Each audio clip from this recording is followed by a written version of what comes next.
വയനാട്ടിൽ 100% നിരപ്പായ 2.10 ഏക്കർ കാപ്പിത്തോട്ടം. വയനാട് പനമരം മാനന്തവാടി റൂട്ടിൽ ഹൈവേയിൽ നിന്നും 1.5 കിലോമീറ്റർ ദൂരം നിറയെ കാപ്പി, തേക്ക്, വീട്ടി, അയനി, വെണ്ടേക്ക്, താനി, പ്ലാവ്, മഹാഗണി മറ്റു മരങ്ങൾ.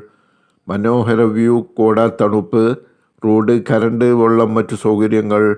റിസോർട്ട്, ഹോം സ്റ്റേ എന്നിവയ്ക്ക് അനുയോജ്യം.